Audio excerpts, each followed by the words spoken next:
नमस्कार, भक्ति दर्शन समाचारमा स्वागत छ। म हेमा शर्मा। आज मिति 2078 साल असोज महिनाको 11 गते सोमबार, राक्षस नाम संवत्सर, सूर्य दक्षिणायन शरद ऋतु, आश्विन कृष्ण पक्षको षष्ठी तिथि 1:03 उपरान्त सप्तमी तिथि। चन्द्रमा वृष राशिमा इस्वी सम्मत 2021 सेप्टेम्बर महिनाको 27 तारिक सत सम्मत 1942 र नेपाल सम्मत 1141। आज सूर्योदय बिहान 5:55 र सूर्यास्त साँझ 5:53। सर्वप्रथम अहिलेसम्मका प्रमुख समाचार। सोह्र श्राद्ध अर्थात् पार्वण श्राद्ध अन्तर्गत आज सप्तमी श्राद्ध।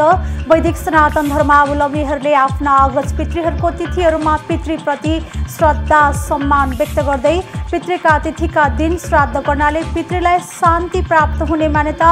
पितृहरूको श्राद्ध तर्पण आदिका साथ श्रद्धा तथा सम्मान गरेमा घरमा सुख शान्ति तथा समृद्धि प्राप्त हुने, भावी सन्ततिलाई पनि शुभ हुने शास्त्रहरूमा उल्लेख। आज सेप्टेम्बर 27 तारिक अन्तर्राष्ट्रिय पर्यटन दिवस। विश्वभर विभिन्न कार्यक्रम गरी मनाइँदै सबैका लागि पर्यटन पहुँच योग्य विश्वव्यापी पर्यटनको प्रवर्धन भन्ने नारा सहित हरेक वर्ष सेप्टेम्बर 27 का दिन अन्तर्राष्ट्रिय पर्यटन दिवस मनाउने चलन। पर्यटनको अधिक सम्भावना हुँदाहुँदै पनि नेपालले पर्यटनबाट उचित लाभ लिन सकेन। मनाङमा लामो समयदेखि कोभिड-19 संक्रमणका कारण पूर्ण रूपमा ठप्प रहेको पर्यटन व्यवसायलाई चलायमान बनाउन पर्यटक भित्राउने तयारी सुरु। जिल्लामा थालिएको पर्यटन व्यवसाय सञ्चालनमा ल्याउन प्रमुख जिल्लाधिकारी सहितको टोलीले सक्रियता देखाएपछि पर्यटन व्यवसायी हर्षित। महोत्तरी सहितका मिथिला क्षेत्रमा पितृपक्ष सोह्र श्राद्ध सुरु भएसँगै जितिया पर्वको तयारी। असोज कृष्ण अष्टमीका दिन निराहार उपवास गरिने जितिया पर्वमा व्रतालु पुत्रवती आमाहरूले आफ्ना छोरा सुयोग्यताको कामना गर्ने चलन। पन्देहीमा सेतो पुत्लीबाट आँखामा लाग्ने सापु रोगका बिरामी बढ्दै। पछिल्लो एक साता यता श्री रण अम्बिका शाह लगायतका आँखा अस्पतालहरूमा सापु रोगका बिरामीको सङ्ख्या उच्च। उपचारका लागि पहाडी जिल्लाबाट सापु रोग लागेका बिरामी आउने क्रम बढ्दो। समयमै उपचार नपाए सापुले आँखाको ज्योति नै गुम्ने खतरा रहेको चिकित्सकहरूको भनाइ।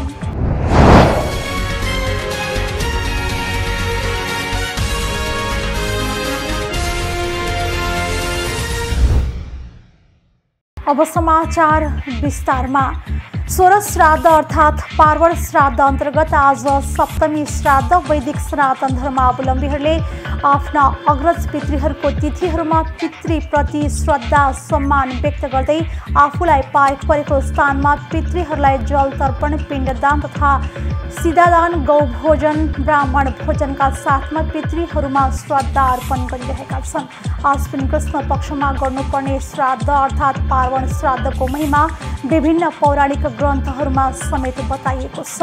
आश्विन महिनाको कृष्ण पक्ष पितृहरूलाई तृप्त तुल्याउने समय मानिन्छ, त्यसैले यसलाई पितृपक्ष पनि भनिन्छ। यस पक्षमा मानिस आफ्ना पितृहरूलाई प्रतिदिन जल तर्पण गर्दछन् र तिनको मृत्यु तिथि समातेर श्राद्ध आदि गर्दछन्।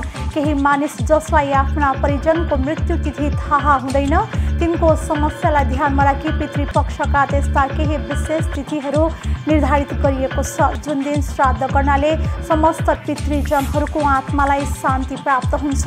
यी प्रमुख तिथिहरूमा आश्विन कृष्ण पक्ष पञ्चमीको श्राद्ध, नवमी श्राद्ध, द्वादशी श्राद्ध, चतुर्दशी श्राद्ध, अमावस्या श्राद्ध आदि रहेका छन्। मृतक विवाहित भएको तिथिमा पञ्चमीमा श्राद्ध गर्नुपर्ने शास्त्रीय मान्यता छ, यसलाई कुमार पञ्चमी पनि भनिन्छ।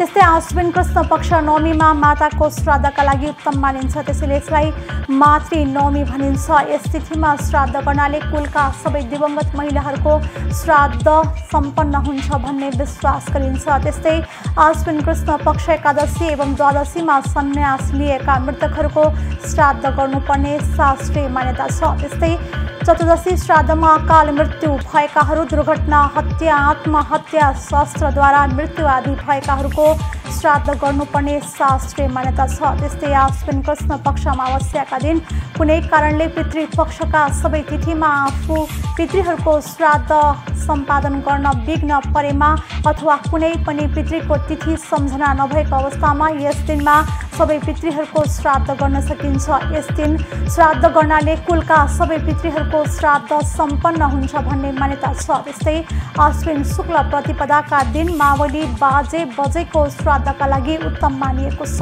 यदि मावलीको परिवारमा श्राद्ध गर्ने व्यक्तिको अभाव छ र तिनको मृत्यु तिथि पनि थाहा छैन भने यस तिथिका दिन श्राद्ध गर्नाले तिनको आत्मालाई शान्ति प्राप्त हुन्छ भन्ने मान्यता छ र पितृहरूको श्राद्ध तर्पण आदिका साथ श्रद्धा तथा सम्मान गरेमा घरमा सुख शान्ति तथा समृद्धि प्राप्त हुने, भावी सन्ततिलाई पनि शुभ हुने शास्त्रहरूमा उल्लेख छ। परन्तु यदि पितृहरूको श्रद्धा सम्मान आदि नगरेमा पितृहरू रुष्ट भएर श्राप दिएर जाने शास्त्रहरूमा बताइएको छ। पितृपक्षमा श्राद्ध गर्ने व्यक्तिले कपाल नङ आदि काटेर सफा शुद्ध भई नित्य स्नान गरी पितृपक्षभरि नै सात्विक भोजन गर्ने गर्दछन्। त्यसैगरी यस अवधिभर कुनै देवस्थल दर्शन गर्न नजाने परम्परा रहेको छ। पार्वण श्राद्ध अपराह्नमा गर्नुपर्छ भन्ने शास्त्रहरूको भनाइ छ। पार्वण श्राद्ध आफ्नै घरमा बसेर वा आफ्नो नभए पवित्र तीर्थस्थल गङ्गाको तीरमा गएर पनि गर्ने चलन छ। तर घरमै भए पनि श्राद्ध गर्दा भूमिमै गर्नुपर्ने नियम छ। साथै ज्वाइँ भानिज नाति नातिना र ब्राह्मण वर्गलाई भोजन गराई दक्षिणा दिने नियम छ। त्यस्तै पितृहरूलाई तृप्ति हेतु गौसेवा तथा गौग्रासको पनि विशेष महत्त्व रहेको छ। जन्मकुण्डलीमा सूर्य र राहु वा केतु ग्रहको युति सम्बन्ध रहेको व्यक्तिलाई पितृदोष रहेको छ भन्ने गरिन्छ। यसबाहेक नीच सूर्य, शनि बाधित सूर्य वा शनिको घरमा रहेको सूर्य हुँदा पनि पितृदोष नै ठहर्याउने गरिन्छ। यसरी पितृदोष हुँदा टाउको वा दिमागी बिरामी, निर्णय क्षमतामा कमी, धन नटिक्ने, उन्नति प्रगतिमा रोकावट आदि विभिन्न बाधा बेहोर्नु पर्ने हुन्छ। पितृपक्षमा श्राद्ध कर्मद्वारा पूर्वजहरूलाई दिवंगत भएको तिथि अनुसार पिण्डदान तर्पण आदि गर्नाले पितृदोषबाट मुक्ति पाइने बताइएको छ। पितृहरूको श्राद्ध र पूजा आदि दक्षिण दिशातर्फ फर्केर गर्नुपर्ने बताइएको छ। त्यस्तै कुनै पनि श्राद्धमा गङ्गाजल, दुध, मह, तोरीको साग, छोरीको छोरो, नाति, कुश र तिल महत्त्वपूर्ण मानिन्छन्। यसबाहेक श्राद्धमा प्रयोग गरेको तुलसीको मन्जरीबाट पितृगण प्रलयकाल पर्यन्त प्रसन्न रहन्छन् भन्ने मान्यता छ। त्यसैले पिण्डको भित्री भागमा तुलसीको मन्जरी लुकाउने चलन पनि छ। यसरी मन्जरीको उपयोग गरेमा पितृगण गरुडमा सवार भई सिधै विष्णु लोक पुग्दछन् भन्ने मान्यता छ।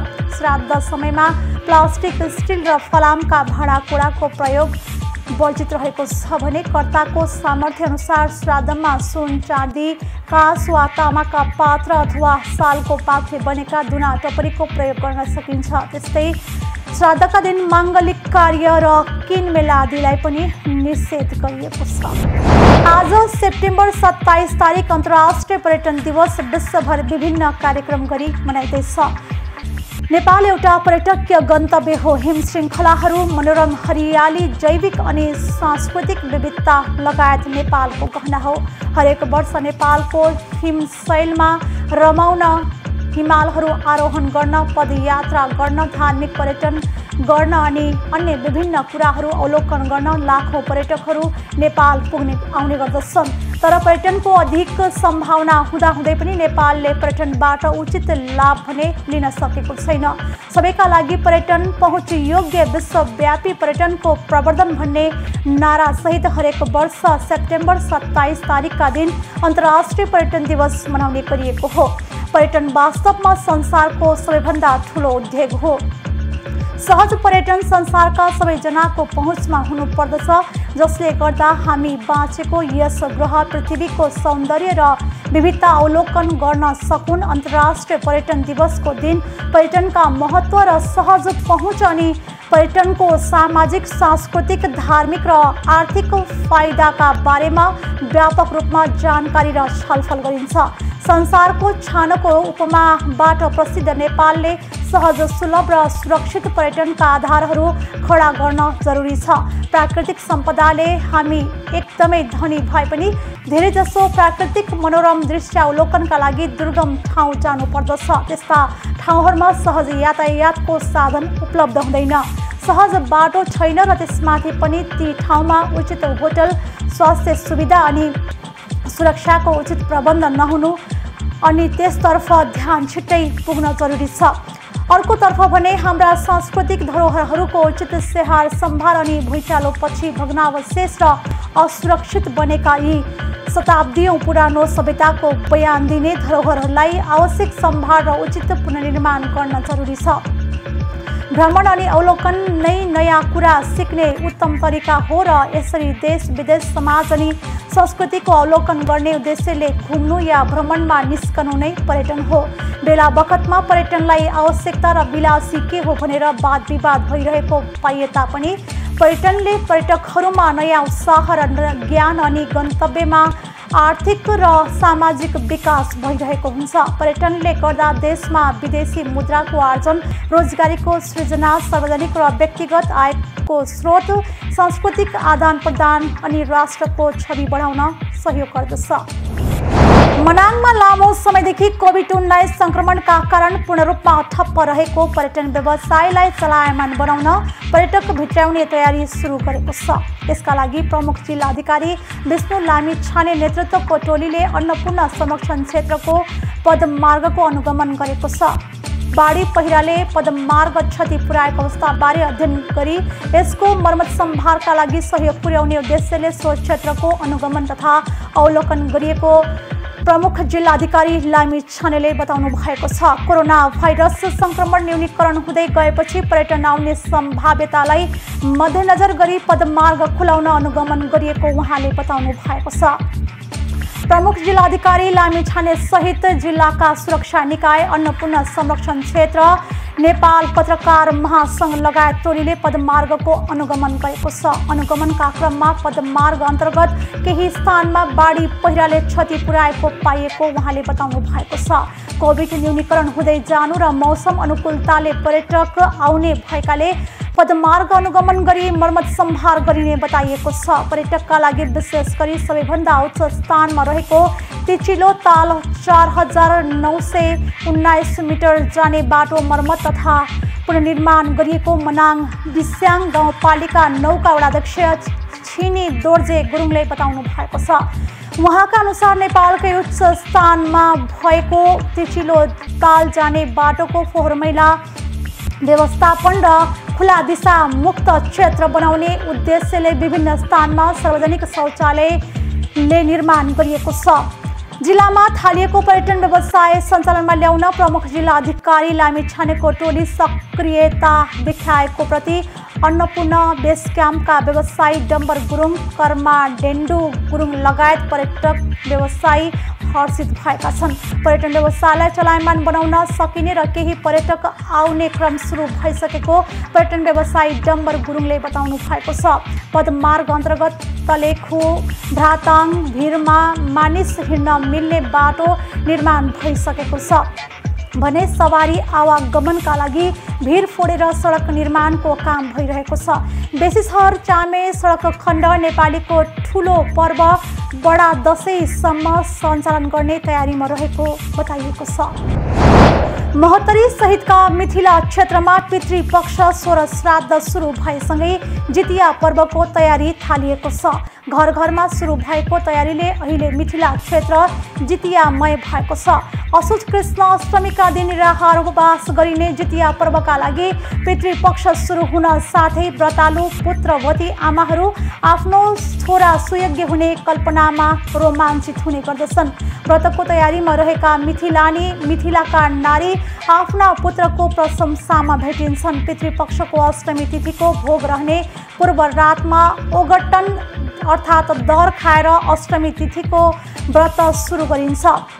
यस्तो ओगट्टन अर्थात् दर मध्य रात पूर्व नै खाइसक्नुपर्ने व्रत विधान रहेको व्रतालु बताउँछन्। ओगट्टनमा दही चिउरा खाने चलनले अहिले मिथिलाका बस्ती बस्तीमा शुद्ध दुधको जोहोमा मिथिलानी लागि परेका देखिन्छन्। अघिल्लो मध्यरात पूर्व ओगट्टन खाएर सुरु गरिएको व्रत भोलिपल्ट नवमी तिथि सुरु भएपछि एक घडी कटाएर समापन गर्ने चलन छ। पुत्रको शौर्य वृद्धि र कल्याणको कामनाका लागि गरिने यो व्रतको विधि कठिन भएकाले यसको चर्चा र तयारी केही दिन पहिले नै सुरु हुने गरेको हो। यस पर्वमा निराहार व्रत सुरु गरिएपछि समापन नगरिन्जेल थुक निल्नु, अन्जानमै पनि किरा फट्याङ्ग्रा र झारपात मारिनु, चुडिनु नहुने धार्मिक मान्यता छ। यो व्रत मङ्गलबार गर्ने तयारी रहेको छ। मङ्गलबार बिहान सूर्योदयभन्दा 4 घडी पूर्व दही चिउरा ओगटन दर खाएर निराहार व्रत बस्ने पुत्रवती महिलाले बुधबार बेलुका 5 बजेपछि समापन गर्ने गर्दछन्।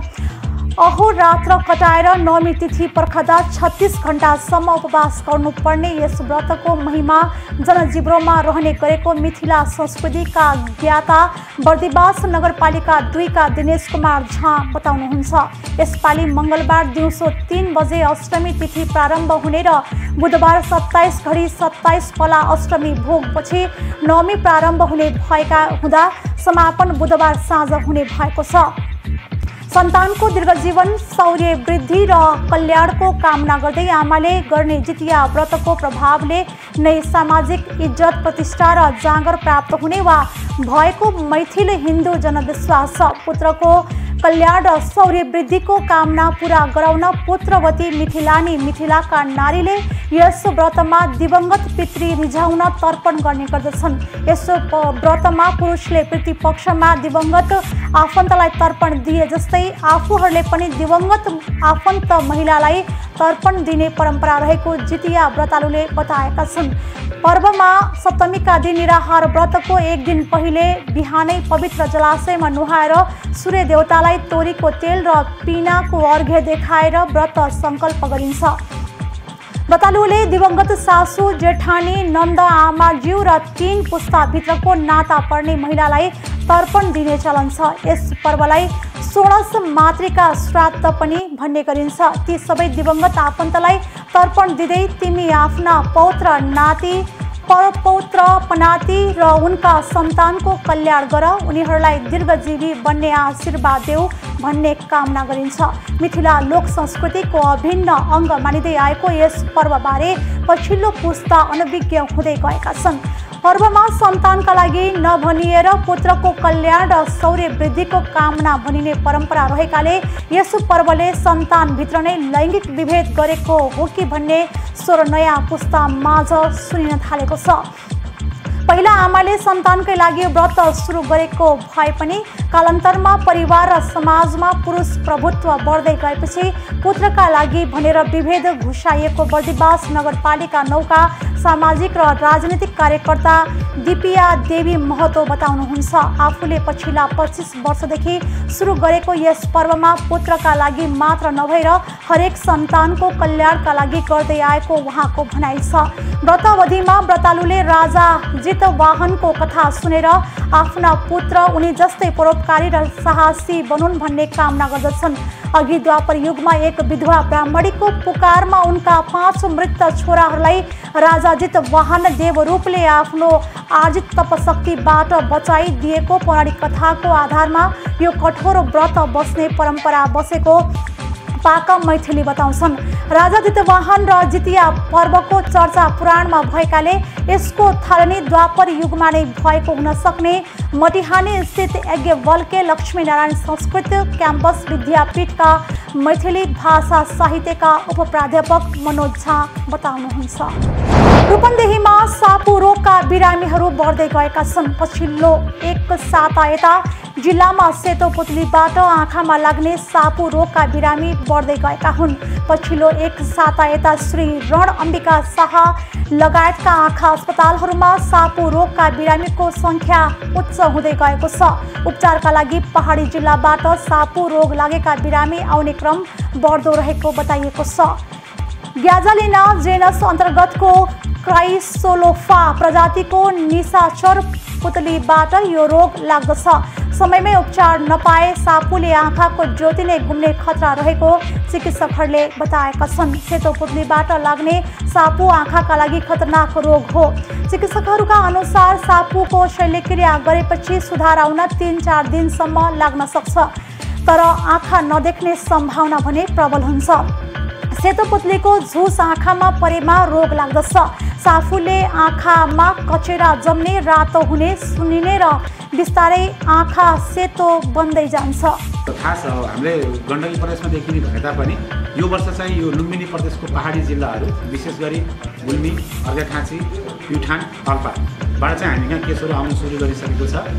अहिलेसम्म आजको दिनसम्म चाहिँ हामीसँग टोटल 16जना बिरामी आउनुभएको छ भने 12जना चाहिँ उपचारपछि घर फर्किनु भएको छ भने 4जना अहिले पनि हाम्रो वार्डमा एडमिट हुनुहुन्छ। अब यो चाहिँ मौसमी प्रकोपको रूपमा देखिने भन्छ होइन। अब अङ्ग्रेजी महिनाको अड इयरमा भन्छ। सुरुमा 1975मा सुरु भयो, अहिले 2021 पनि अड इयरै छ होइन।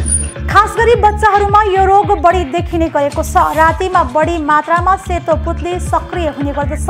यस्तो अवस्थामा घरको बत्ती निभाउने, झुल लगाएर सुत्ने, घर वरिपरिको झाडी सफा गर्नुपर्ने चिकित्सकहरूको सुझाव छ। सापु देखिएको 24 देखि 48 घण्टा भित्र नै उपचार नपाएमा आँखा गुम्ने सम्भावना हुन्छ। समयमै उपचार गर्न सके आँखा बचाउन सकिने चिकित्सकहरूले बताएका छन्। एक साताको अन्तरालमा लुम्बिनी आँखा अस्पताल भैरवाहमा 7 जना सापु रोगीको उपचार भएको छ। 1 जना बाहेक अन्य सबै 10 वर्ष मुनिका बाल बालिका रहेका छन्। खास गरी अहिलेको सिजनमा सेतो पुत्ली बढी सक्रिय हुने भएकाले सापु रोगी बढिरहेका छन्। जिल्ला बाहिरबाट समेत उपचारका लागि बिरामीहरू रूपन्देही पुग्ने गरेका छन्। 18 महिनाको बाबु घरमा धेरै सेतो पुतली आइरहेको थियो। मैले पुतली मार्दा पनि त्यसको झुस उडेर मेरो बाबुको आँखामा परिसकेछ। मैले त्यही पनि दुधले फाट्छ कि भन्दै आफ्नो आमाको दुधले आँखामा राखिदिएँ, तर त्यो दुधले केही काम गरेन। यदि तपाईँ त्यस्तो 81 आँखा हुन्छ भने हस्पिटल तुरुन्तै पठाइदिनुहोस्। आँखाका बिरामीहरूको संख्या वृद्धि हुँदै गएकाले उपचारका लागि तयार रहेको अस्पताल व्यवस्थापन समितिले जनाएको छ। यसको ट्रिटमेन्टको लागि डाक्टरहरूको टिम 24 घण्टा तयार रहेको कुरा म यहाँ अनुरोध गर्न चाहन्छु। र यो आइसकेपछि लुम्बिनी नेत्र ज्योति सङ्घका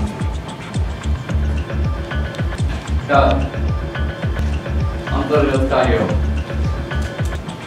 हस्पिटलहरूमा योसँग लड्ने एउटा योजना कसरी गर्ने भन्ने कुरामा विशेष जोड गरेर त्यसलाई विभिन्न माध्यमबाट एवेरनेस कार्यक्रमहरू सञ्चालन गर्नुपर्ने आवश्यकता देखिएकोले विभिन्न माध्यमहरूबाट यो कार्यक्रमहरू सञ्चालनमा लुम्बिनी प्रदेशका प्युठान, गुल्मी, अर्घाखाँचीमा यो रोग बढी देखिएको छ। विभिन्न जिल्लाहरूबाट अहिले सापु रोगका बिरामीहरू उपचारका लागि श्री रण अम्बिका शाह आँखा अस्पताल भैरवामा उपचारको लागि पुग्ने गरेका छन्। आज हामीले विशेष गरेर यो सापु भनेर सिजनल हाइपर एक्युट प्यान युआइटिस भन्ने एउटा नयाँ खालको रोग जुन नेपालमा मात्र सीमित छ, त्यो चाहिँ अझै त्यसलाई चाहिँ स्पेसिफाई गरेर भन्नुपर्दाखेरि चाहिँ नेपालको मध्य पहाडी भेगहरूमा चाहिँ यो देखियो। यो चाहिँ विशेष गरेर के हुन्छ भने हाम्रो रेनी सिजन अलिकति अन्त्य भएदेखि लगभग सेप्टेम्बरसम्म चाहिँ यो हुने र यो चाहिँ जाडो सुरु हुनुभन्दा अगाडिसम्म 3-4 महिनासम्म चाहिँ हुने र यसमा बच्चाहरूको चाहिँ समयमा उपचार नपाएमा दृष्टि नै गुम्ने हुनाले हामी टर्सरी लेभलको आँखा अस्पताल लुम्बिनी नेत्र विज्ञान अध्ययन संस्थान उहाँबाट रिफर भएर चाहिँ हामी कहाँ नै आउनुहुन्छ त्यो बिरामीहरू। त्यसले गर्दाखेरि चाहिँ अहिले हामी कहाँ 16वटा केस आइसक्यो र पहिला गण्डकी प्रदेशमा सीमित भएको अहिले चाहिँ हाम्रो लुम्बिनी प्रदेशमा पनि यो देखिन थालेकोले हाम्रो यो दायित्व भयो कि हामी पहिला चाहिँ मान्छेहरूलाई चाहिँ आँखा पाक्ने रोग भन्दा यो सापु के फरक छ र यसले चाहिँ के कस्तो कन्सिक्वेन्स ल्याउँछ भन्ने हिसाबले चाहिँ हामीले जनचेतनाको लागि अहिले यो कार्यक्रमहरू गरिरहेछौँ। सन् 1975मा नेपालमा पहिलो पटक देखिएको सापु रोग प्रत्येक 2 वर्षमा देखिने गरेको क्यामेरामा प्रशान्त बाबुका साथमा रूपन्देही सहकर्मी सत्यनारायण मानन्दरले जानकारी गराउनु भएको छ।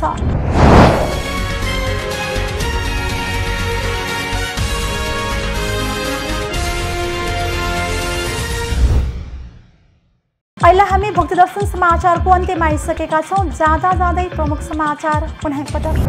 सोह्र श्राद्ध अर्थात् पार्वण श्राद्ध अन्तर्गत आज सप्तमी श्राद्ध। वैदिक सनातन धर्मावलम्बीहरूले आफ्ना अग्रज पितृहरूको तिथिहरूमा पितृप्रति श्रद्धा सम्मान व्यक्त गर्दै पितृका तिथिका दिन श्राद्ध गर्नाले पितृलाई शान्ति प्राप्त हुने मान्यता। पितृहरूको श्राद्ध तर्पण आदिका साथ श्रद्धा तथा सम्मान गरेमा घरमा सुख शान्ति तथा समृद्धि प्राप्त हुने, भावी सन्ततिलाई पनि शुभ हुने शास्त्रहरूमा उल्लेख। आज सेप्टेम्बर 27 तारिक अन्तर्राष्ट्रिय पर्यटन दिवस। विश्वभर विभिन्न कार्यक्रम गरी मनाइँदै सबैका लागि पर्यटन पहुँच योग्य विश्वव्यापी पर्यटनको प्रवर्धन भन्ने नारा सहित हरेक वर्ष सेप्टेम्बर 27 का दिन अन्तर्राष्ट्रिय पर्यटन दिवस मनाउने चलन। पर्यटनको अधिक सम्भावना हुँदाहुँदै पनि नेपालले पर्यटनबाट उचित लाभ लिन सकेन। मनाङमा लामो समयदेखि कोभिड-19 संक्रमणका कारण पूर्ण रूपमा ठप्प रहेको पर्यटन व्यवसायलाई चलायमान बनाउन पर्यटक भित्राउने तयारी सुरु। जिल्लामा थालिएको पर्यटन व्यवसाय सञ्चालनमा ल्याउन प्रमुख जिल्लाधिकारी सहितको टोलीले सक्रियता देखाएपछि पर्यटन व्यवसायी हर्षित। महोत्तरी सहितका मिथिला क्षेत्रमा पितृपक्ष सोह्र श्राद्ध सुरु भएसँगै जितिया पर्वको तयारी। असोज कृष्ण अष्टमीका दिन निराहार उपवास गरिने जितिया पर्वमा व्रतालु पुत्रवती आमाहरूले आफ्ना छोरा सुयोग्यताको कामना गर्ने चलन। पन्देहीमा सेतो पुत्लीबाट आँखामा लाग्ने सापु रोगका बिरामी बढ्दै। पछिल्लो एक साता यता श्री रणअम्बिका शाह लगायतका आँखा अस्पतालहरूमा सापु रोगका बिरामीको सङ्ख्या उच्च। उपचारका लागि पहाडी जिल्लाबाट सापु रोग लागेका बिरामी आउने क्रम बढ्दो। समयमै उपचार नपाए सापुले आँखाको ज्योति नै गुम्ने खतरा रहेको चिकित्सकहरूको भनाइ। अहिले भक्तदर्शन समाचार यति नै। सामाजिक सञ्जाल मार्फत हामीसँग जोडिनका लागि फेसबुक तथा ट्विटरमा लाइक तथा फलो गर्न सक्नुहुनेछ भने युट्युब मार्फत पनि हामीलाई प्रत्यक्ष हेर्न सक्नुहुनेछ। त्यस्तै कुनै सल्लाह सुझाव तथा प्रतिक्रिया भएमा भक्तदर्शन@emountaintv.com मा हामीलाई पत्राचार गर्न सक्नुहुनेछ। धर्म संस्कृति र संस्कारको संवाहक भक्तदर्शन टेलिभिजन HD हेर्दै रहनुहोला। नमस्कार।